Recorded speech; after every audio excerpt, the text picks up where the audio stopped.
রূপান্তরের সত্যের আজকের এই পর্বে সবাইকে স্বাগত। প্রিয় বন্ধুরা, প্রীতি, সালাম এবং শুভেচ্ছা নেবেন।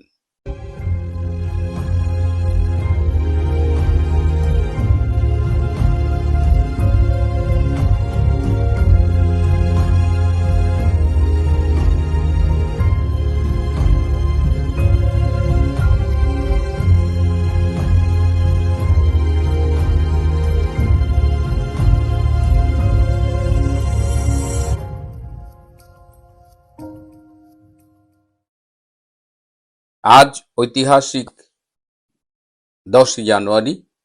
এই দিন 1972 সালে বঙ্গবন্ধু স্বাধীন বাংলাদেশে ফিরে এসেছিলেন। 1972 সালের 8 জানুয়ারি পাকিস্তানের কারাগার থেকে মুক্তি পেয়ে তিনি প্রথমে লন্ডন গিয়েছিলেন, পরে লন্ডন থেকে দিল্লি হয়ে তিনি এই দিন ঢাকায় ফেরেন। আজকে শ্রদ্ধার সাথে আমরা বঙ্গবন্ধু শেখ মুজিবুর রহমান, বাঙালির জাতির পিতা, আমাদের স্বাধীনতার স্থপতি, তাকে স্মরণ করছি। আমি আজকে অনেকক্ষণ অপেক্ষা করেছি আপনাদের কিছু খবর দেব।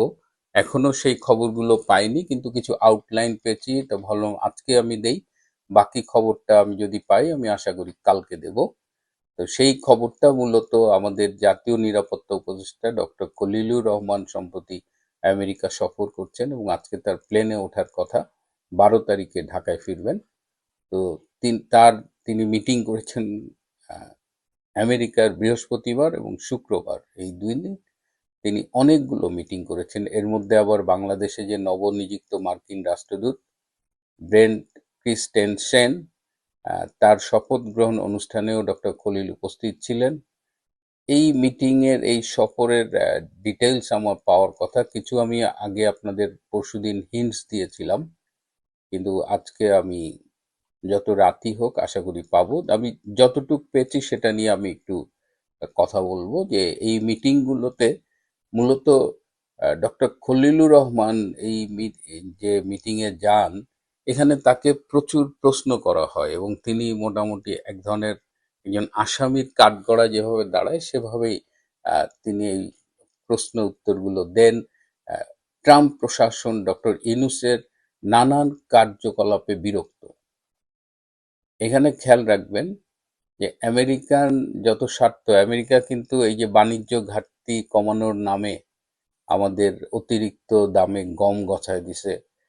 এলএনজি যে নিয়ে দেশে হাহাকার চলতেছে, যে এলএনজি 900 টাকায় সিলিন্ডার পাওয়া যেত শেখ হাসিনার আমলে, এখন সেটা 3000 টাকায়ও পাওয়া যায় না। আপনি টাকা নিলেও সেটা পাবেন না। একটা ক্রাইসিস তৈরি হচ্ছে এবং এই ক্রাইসিসটা তৈরি হচ্ছে মূলত এই পিটার হাস যে কোম্পানিতে অ্যাডভাইজার হিসেবে কাজ করেন, সেই কোম্পানির জানুয়ারি থেকে এলএনজি সাপ্লাই করার কথা ছিল। শেখ হাসিনার সরকার এক একটা এলএনজি কিনতে $9 বা $10 দিয়ে, সেটা এখন 14+ মার্কিন ডলার দাম। তারপরেও এই জানুয়ারি থেকে দেওয়ার কথা ছিল, পিটার হাসের কোম্পানি সেটা সাপ্লাই দিতে পারেনি। সো দেশে এখন এলএনজির একটা ক্রাইসিস চলতেছে। ডক্টর খলিলের সাথে মানে আলোচনার এক পর্যায়ে ডক্টর খলিল বলেছেন যে আপনারা এই বিষয়গুলো সরাসরি ডক্টর ইউনূসকে কেন বলেন না। তো মার্কিন প্রশাসনের লোকজন বলেছে যে ডক্টর ইউনূসের সাথে কথা বলা যায় না, he doesn't listen to anyone. এবং ট্রাম্প প্রশাসনের লোকজন কিন্তু ডক্টর ইউনূসের সাথে খুব একটা কথা বলেন না। তো যে আলোচনাগুলো হয়েছে, প্রথমত একটা আলোচনা হয়েছে যে গাজায় আপনারা জানেন যে ট্রাম্প একটা প্রস্তাব করেছে যে একটা ইন্টারন্যাশনাল স্ট্যাবিলাইজেশন ফোর্স সেখানে রিক্রুট করা হবে। জাতিসংঘ শান্তিরক্ষা বাহিনী যেমন বিভিন্ন দেশে যায়, কনফ্লিক্ট জোনে যায়, সেরকম ট্রাম্প একটা ফোর্স সেখানে ডিপ্লয় করার জন্য প্রপোজ করেছে। সেই ফোর্সটা কার আন্ডারে থাকবে, সেটা কি জাতিসংঘের আন্ডারে থাকবে নাকি সেটা মার্কিন প্রশাসনের আন্ডারে থাকবে, সেটা কিন্তু এখনো ডিসাইডেড না। সেই ফোর্সে পাকিস্তানকে যোগ দেওয়ার জন্য ট্রাম্প অনুরোধ করেছিল, তো বাংলাদেশকেও যোগ দেওয়ার জন্য বলেছে এবং পাকিস্তান বাংলাদেশকে অনেকখানি প্রভাবিত করেছে। সেই ইন্টারন্যাশনাল স্ট্যাবিলাইজেশন ফোর্সে বাংলাদেশ সেনা সদস্যরা যাবেন। সেই ফোর্সের কাজ কি হবে? স্বভাবতই আইন শৃঙ্খলা রক্ষা কাজ হবে। গাজার যে পুনর্গঠন, সেখানে তারা হেল্প করবে। জনগণের জীবনযাপন স্বাভাবিক করার ব্যাপারে তারা হেল্প করবে। সেখানে যেসব সন্ত্রাসী গোষ্ঠীরা আছে তাদের নিরস্ত্রীকরণে কাজ করবে। একটু খোলামেলাভাবে বললে হলো যে এই বাহিনীটি হামাসের বিরুদ্ধেও কাজ করবে বলে আমরা ধারণা করছি। যদিও এদের টার্মস অফ রেফারেন্স, কর্মপরিধি এগুলো এখনো সবই অস্পষ্ট, কিন্তু বাংলাদেশ সেখানে যাচ্ছে। সো বাংলাদেশের এই অংশগ্রহণ নিয়ে মুসলিম বিশ্বে কি প্রতিক্রিয়া হবে সেটা এখনো নিশ্চিত না। সুতরাং এই মুহূর্তে একটা বিতর্কিত পদক্ষেপ নিচ্ছে এবং সেখানে বাংলাদেশের পক্ষে ডক্টর খলিল কে এটা বলা হয়েছে। খলিল এটা এগ্রি করেছে যে বাংলাদেশ ফোর্স পাঠাবে। ডক্টর খলিলকে তিনি প্রথম দিন বৃহস্পতিবার মূলত ট্যারিফ কমানোর জন্য আলোচনা করছিলেন। তো মার্কিন প্রশাসনের পক্ষ থেকে বলা হয়েছে যে এই মুহূর্তে ট্যারিফ কমানোর সম্ভাবনা খুব কম, but they took a note of it. কিন্তু সেই সময় ডক্টর খলিলের হাতে একটা লিস্ট ধরিয়ে দেওয়া হয়েছে, 5,146 জনের একটা লিস্ট। এই বাঙালিরা বর্তমানে আমেরিকায় অবৈধভাবে অবস্থান করছে এবং এদের খুব তাড়াতাড়ি বাংলাদেশে ফেরত পাঠানো হবে। এই তালিকাটি ডক্টর খলিলের কাছে দেওয়া হয়েছে। ডক্টর খলিলের সাথে মূলত 12টি পয়েন্ট নিয়ে আলোচনা হয়েছে। তার মধ্যে একটা অংশ যে এই যে সেন্ট মার্টিন নিয়ে আমরা অনেক দিন অনেক কথা শুনেছি। সেন্ট মার্টিনের একটা অংশ যেটা 0.5 কিলোমিটারের চেয়ে একটু বেশি, সেইটা আমেরিকাকে ব্যবহারের জন্য দেয়া হবে।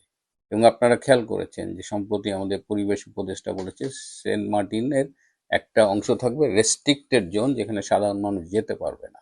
ধারণা করা হচ্ছে সেই অংশটাই আমেরিকানদের হাতে তুলে দেওয়া হবে।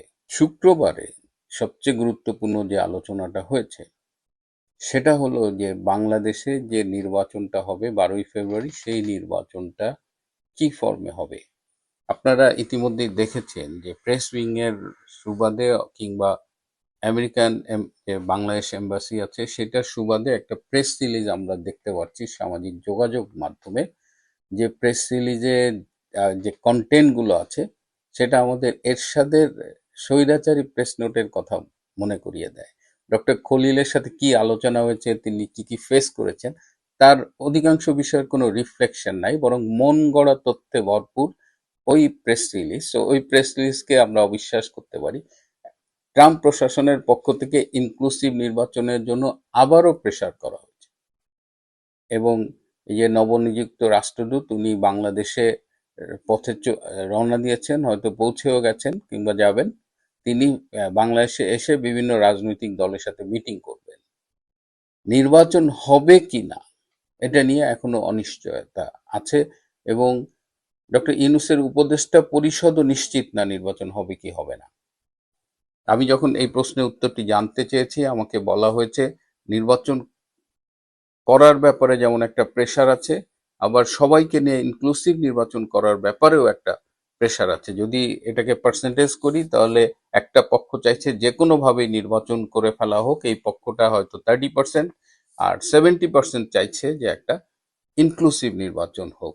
সেই অনিশ্চয়তার মধ্যে মার্কিন রাষ্ট্রদূত বাংলাদেশে আসবেন এবং এছাড়াও আরো কিছু তৎপরতার কথা আমরা শুনছি যে যেহেতু ডক্টর ইউনূস ফেল করছে এই সরকার চালাতে এবং সে আওয়ামী লীগকে নিয়ে বা ইনক্লুসিভ নির্বাচন করতে চাইছে না, সুতরাং আন্তর্জাতিক একটা মহল এখন চাইছে ডক্টর ইউনূসকে সরিয়ে দিতে এবং ডক্টর ইউনূস সরে গেলে কে প্রধান উপদেষ্টা হবে সেটা নিয়ে এখন বাংলাদেশে কাজ চলছে। কয়েকজনকে প্রধান উপদেষ্টা হবার জন্য প্রস্তাব দেওয়া হয়েছিল, তারা রাজি হয়নি। এখন একজন অনেক সিনিয়র একজন বুদ্ধিজীবী অর্থনীতিবিদ তার কথা শোনা যাচ্ছে। আর অনেকেই বলছেন যে ডক্টর খলিল প্রধান উপদেষ্টা হবেন। তো ডক্টর খলিল এই বিষয়টি নাকচ করে দিয়েছেন। তিনি হয়তো পুনর্গঠিত উপদেষ্টা পরিষদের সদস্য হিসেবে থাকবেন এবং সেই উপদেষ্টা পরিষদে আরো কারা কারা থাকবেন সেগুলো নিয়েও বাংলাদেশে কাজ চলছে।